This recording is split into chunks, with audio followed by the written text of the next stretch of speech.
might accomplish it, I would think, and I just know when I pull up to that intersection, I'm looking for trucks at all times, because sometimes they gotta swing out and come, and that's fine. That's part of living the paper, but. I don't think the route brings us through town. We try to avoid that. Okay.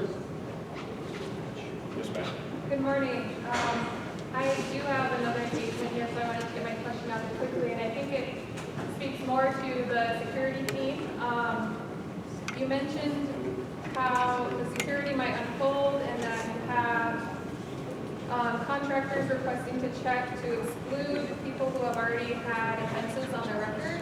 I feel like that's a good first step for public safety, but I'm wondering what other measures will be done by the security team or contractors, subcontractors, etc., to address human trafficking, because I feel like that's a good first step, but what other measures are going to be taken to address human trafficking that might happen?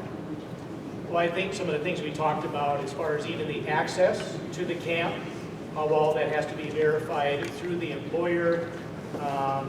You mentioned the criminal histories and stuff, the code of conduct in the camp. I guess those are the things that we're putting in place to begin with. And then just kind of policing amongst the people and the workers themselves, and wanting, obviously the project to go well. I don't have anything more specific for you right now. I was just curious whether I'm sure there's former law enforcement on the team, like you mentioned. Yes. But whether there is any training, like for what to look for, what to recognize, anything like that, if that would be also happening as another training for the team. I cannot speak directly to all of the training that would take place prior to the project beginning, so I don't have a specific answer for you today. I think that's a good idea to put forward some kind of training with these officers and such, if they aren't already getting it. I mean, there's a pretty good program that I've seen with each of these different law enforcement agencies that we visited with. So, but we can definitely take that back and use it as another step we can take towards helping the situation.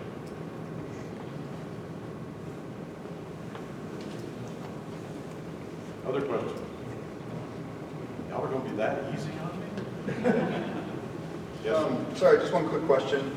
Does TC Energy take it as a foregone conclusion that the Keystone XL pipeline will be completed in its entirety? Say that again. I didn't catch. Sorry, does TC Energy currently believe that the Keystone XL pipeline will be completed in its entirety? Yes. Okay. Yes, sir. You mentioned that the construction going south towards the South Dakota border would only go to, you know which road that is? Completed for It's just on the north side of Box Elder Creek.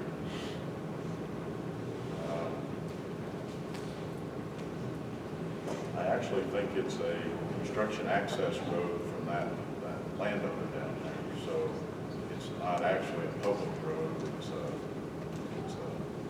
private road, if I remember right.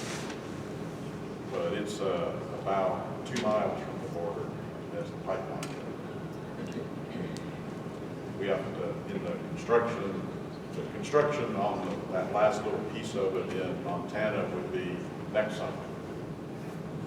That would be run out of the Buffalo, South Dakota area, but they'll do that last 2 mile area when they come in to do that.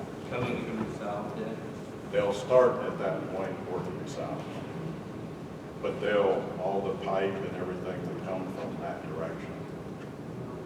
Workers and all that. Yes, sir. I remember that the on-ramp for Baker was canceled, and then after it was still on, so is that something that's happening on?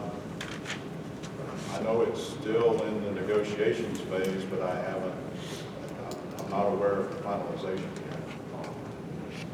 Do you think that's going to happen now? I'm not involved in that part of it, so, but they could tell us at any time, so. Excuse me again, I have a question in regards to the construction timing. It begins in August, August it shuts down in December. It'll finish in December. Okay, so that that line will be completed from start to finish in that period? Yes. Be all finished and ready.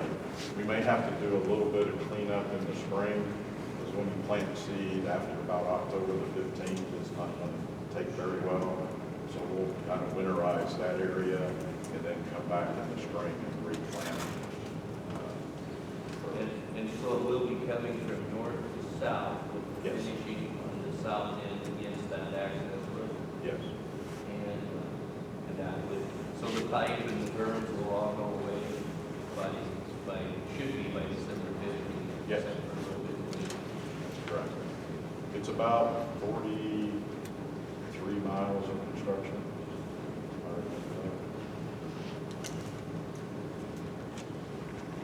Are all security operators currently registered with the state of Montana and the Private Security Commission? The company that is hired through the contractor, they have to be licensed in the state of Montana, yes. Yeah.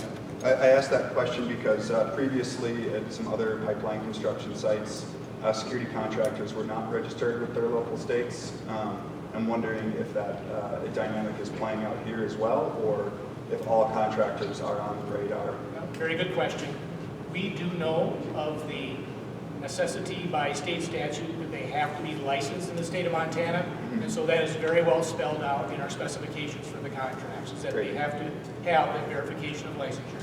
Okay, and sorry, quick follow-up. What is the name of the security company who's overseeing all security operations under TC? Well, we're still in the phase where the contracts are being completed with the actual construction companies, and so I'll have Greg speak to that as to how those contracts are then fulfilled. We have, we're refreshing the bid right now because of the delays and such. We're working with the contractors to refresh their bids, and through the month of March, we'll be finalizing who the contractor is so that we can start the planning and the preparation like for the job fairs and stuff like that. The stations, we'll want to get in here right at the beginning to also have the job fairs and such. They're refreshing their bids right now too. So currently But in TC terms is of not. the subcontractors that they use, until we award to that particular contractor, they were given a list of several of them that we were aware of. They could propose somebody that we're not familiar with and we would have to check out. But until we award it, we don't know which one they're planning to use just yet. Okay.